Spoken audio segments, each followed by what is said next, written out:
नमस्कार दोस्तों, Excel import part 6 में आपका स्वागत है और इस वीडियो में हम लोग जानेंगे स्टॉक आइटम को इंपोर्ट करना यूज़र डिफाइंड एक्सेल टेम्पलेट से। अगर आपने भी खुद अपने हाथ से एक एक्सेल फॉर्मेट बनाया है या फिर किसी अदर सॉफ्टवेयर से एक्सेल फॉर्मेट डाउनलोड किया है, उसको आप आसानी से टैली में इंपोर्ट कर सकते हैं। तो इस वीडियो में हम लोग समझेंगे कि यूज़र डिफाइंड टेम्पलेट मतलब आपने कुछ एक्सेल फॉर्मेट बनाया है और उसके ज़रिए आप स्टॉक आइटम को इंपोर्ट करना चाहते हैं। तो चलिए शुरू करते हैं। इसके लिए देखिए मैंने एक एक्सेल फॉर्मेट बना लिया है जिसमें मैंने नाम, यूनिट, क्वांटिटी, रेट, वैल्यू और उसका एचएसएन नंबर और उसका जीएसटी रेट मैंने यहाँ पर डिफाइन कर लिया है।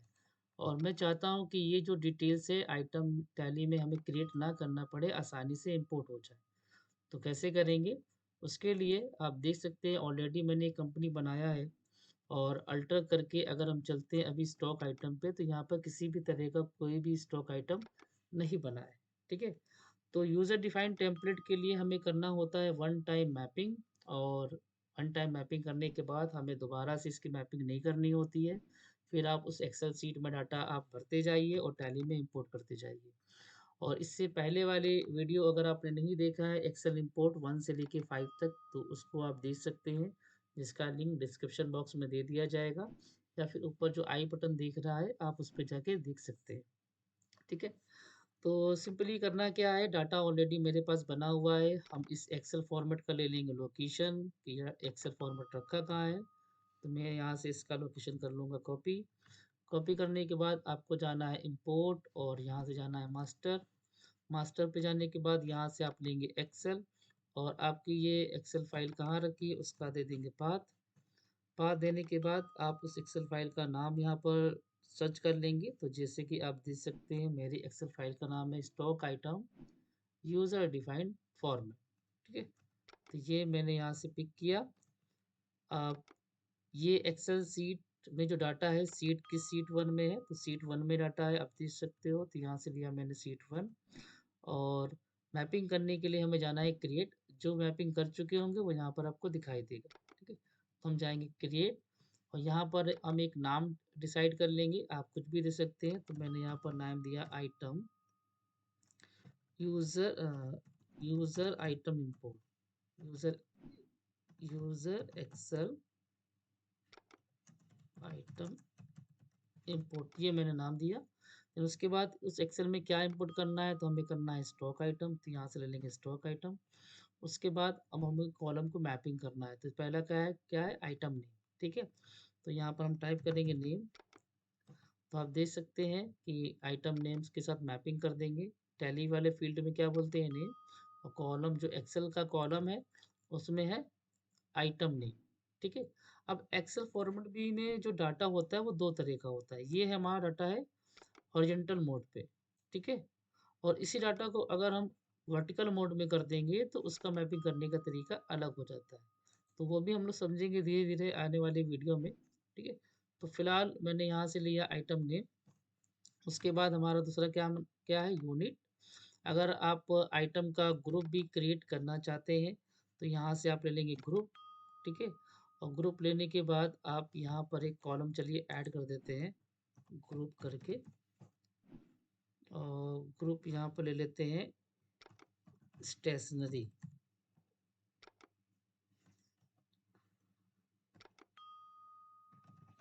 चलिए स्पेलिंग का ध्यान दीजिएगा, स्पेलिंग से कोई लेना देना नहीं। तो स्टेशनरी मैंने यहाँ पर एक ग्रुप डिफाइन कर दिया। अब इसको कर देंगे सेव। अ, थोड़ा सा स्किप करके हमें वापस जाना होगा एंड फिर से इंपोर्ट करना होगा मास्टर एक्सेल सीट का नाम और क्रिएट। यहाँ पर नाम दे देंगे हम यूज़र एक्सेल आइटम इंपोर्ट। यहाँ से ले लेंगे स्टॉक आइटम। अब नेम लेंगे आइटम नेम। उसके बाद ग्रुप नेम। तो ग्रुप नेम में मैंने लास्ट में ऐड कर दिया है ना एक्सेल में ग्रुप। तो यहाँ से ले लेंगे ग्रुप। उसके बाद क्या लेंगे मान लीजिए यूनिट।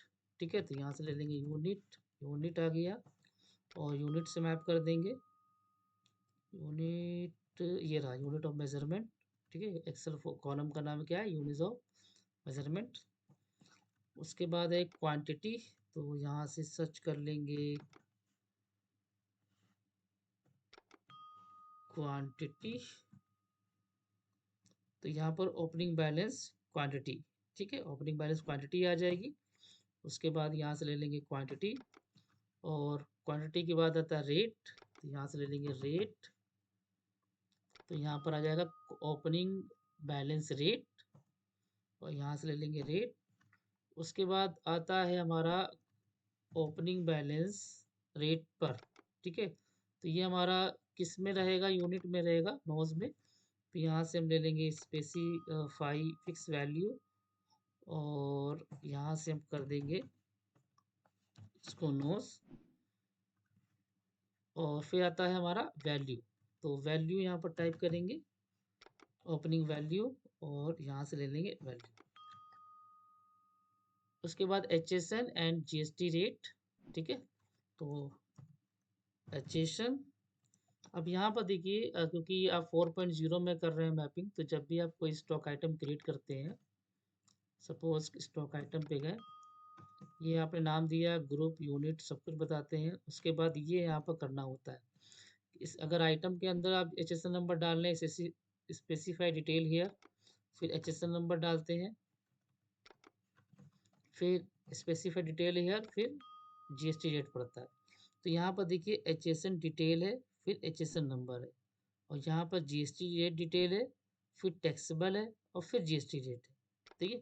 तो हमें ऐसे मैपिंग करनी होगी। तो यहाँ से हम लेंगे सबसे पहले HSN डिटेल, ठीक है, और क्या था वहाँ पर स्पेसिफाई डिटेल हेयर, ठीक। तो अगर जरा सा मिसमैच ना हो तो सबसे अच्छा तरीका है कि आप उसी आइटम में जाके उस को फील्ड को कॉपी कर लीजिए, आसान तरीका है। स्पेसिफाई डिटेल हेयर को कॉपी किया, कॉपी करने के बाद हम यहाँ पर पेस्ट कर देंगे। फिर उसके बाद फिर से टाइप करेंगे HSN, तो यहाँ पर HSN का कॉलम बना हुआ है, ठीक है, HSN ये देखिए। तो अब हम टाइप करते हैं GST रेट डिटेल, यहाँ पर भी स्पेसिफाई डिटेल हेयर, फिर से GST, तो GST टैक्सेबिलिटी, तो टैक्सेबिलिटी का मतलब क्या है, टैक्सेबल है कि क्या है। तो सारा आइटम जो हमारा है वो टैक्सेबल है, तो टैक्सेबल ले लेंगे। तो आप यहाँ पर देख सकते हैं किसी में 12 है, किसी पे 18% है टैक्सेबल। उसके बाद फिर से GST, और यहाँ पर डाल देंगे IGST। तो IGST जो हमारा है वो है क्या है, 12% और 18%, ठीक है। तो यहाँ से ले लेंगे GST रेट का कॉलम। तो ये हमारी प्रॉपर आइटम की मैपिंग हो चुकी है, एंड ऑफ लिस्ट, और उसको कर देते हैं एक्सेप्ट, इंपोर्ट। तो इंपोर्ट हो चुका है। यहाँ पर एक्सेप्शनल इस वजह से आ गया है क्योंकि जो आप इंपोर्ट कर रहे हैं वो पहले से बना होना चाहिए। तो हमारे इस कंपनी में यूनिट नहीं बना था पहले से, और ना ही ग्रुप बना था, तो इसी का ये एक्सेप्शनल यहाँ पर रिकॉर्ड हो गया है। तो सिंपल सा हम इस पर क्लिक करेंगे, मास्टर मिसिंग पे जाएंगे, स्टॉक ग्रुप, तो देखिए स्टेशनरी का ग्रुप आ गया। आपको बस इसको कंट्रोल ऐसे सेव कर देना है, और उसके बाद यूनिट नहीं बना था तो यूनिट को भी ओपन करके जैसे यूनिट क्रिएट होती है वैसे क्रिएट कर लेना। तो ये सारे आइटम हमारे इंपोर्ट हो चुके हैं। अल्टर स्टॉक आइटम आप देख सकते हैं आ गए। इसके बाद एंटर करेंगे तो HSN number, detail, 12%, GST, goods, सारा चीज़ यहाँ पर आ चुका है। तो इस तरीके से आप आइटम इंपोर्ट कर सकते हैं टैली में, ठीक है। उम्मीद है ये वीडियो पसंद आया होगा, और इसी के साथ साथ अगर एलियास चाहिए या फिर पार्ट नंबर चाहिए, कुछ भी चाहिए, आप उसमें ऐड करिए, डाटा फीड करिए, और उसकी मैपिंग कर दीजिए, ठीक है। नेक्स्ट वीडियो में हम लोग समझेंगे एक्सेल सेल ट्रांजेक्शन इंपोर्ट करना। अगर आपको किसी भी तरह का डाउट है तो कमेंट बॉक्स में पूछ सकते हैं। मिलते हैं नेक्स्ट वीडियो में। बहुत बहुत धन्यवाद।